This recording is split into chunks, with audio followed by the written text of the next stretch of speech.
Hello everyone, আসসালামু আলাইকুম। এই দেখুন, আজকে আমি রান্না করব পোল্লা বলে, ধুন্দুল বলে, আমরা এখানে পোল্লাই বলি। তো এটা আজকে একটা নতুন রেসিপি করবো, আপনারা দেখতে থাকুন।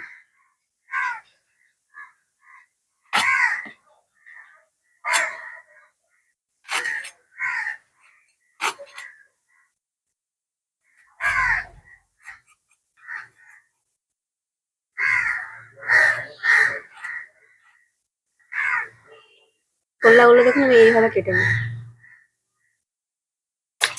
দেখুন, পোল্লাগুলো আমি কেটে নিয়েছি। এবার এতে আমি আলু দিয়ে দেবো। আলুগুলো এই সাইজের করে নিয়েছি।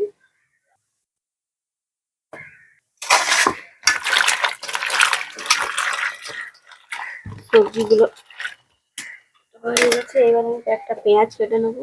দেখুন, সবজিগুলো কাটা হয়ে গেছে, এবার চলুন রান্নার কাছে। পোল্লা আর আলুর তরকারি রান্না করার জন্য আমি একটা পেস্ট বানিয়ে নেবো। পেঁয়াজ, দুটো কাঁচা লঙ্কা, 2 চামচ সরষে, 1 চামচ জিরে। এইটাকে ভালোভাবে আমি সামান্য পরিমাণে জল দিয়ে পেস্ট করে নেবো। দেখুন, রান্নার জন্য কড়াই নিয়ে নিয়েছি। এবারে পরিমাণ মতো তেল দিয়ে দেবো। ওই তেলে এবার কয়েকটা কালো জিরে ফোড়ন দিয়ে দেবো।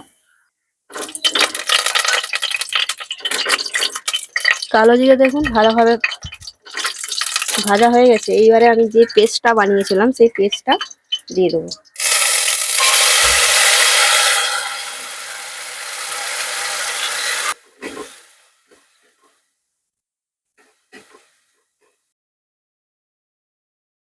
না, এবারে আমি এক এক করে মশলা অ্যাড করবো। লবণ, হাফ চা চামচেরও কম হলুদের গুঁড়ো, হাফ চা চামচেরও কম লঙ্কার গুঁড়ো। ভালোভাবে মশলাটাকে কষাতে হবে। দেখুন, মশলাটা ভালোভাবে কষানো হয়ে গেছে। এইবার আমি দিয়ে দেবো আলু আর পোল্লাটা।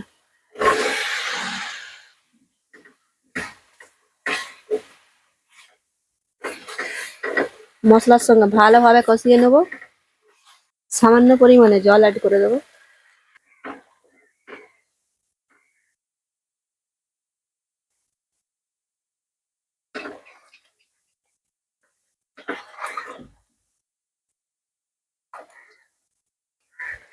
ভালোভাবে কষানো হয়ে গেছে দেখুন। এবার আমি পরিমাণ মতো জল দিয়ে দেবো আলু আর পোল্লাটা সেদ্ধ হওয়ার জন্য।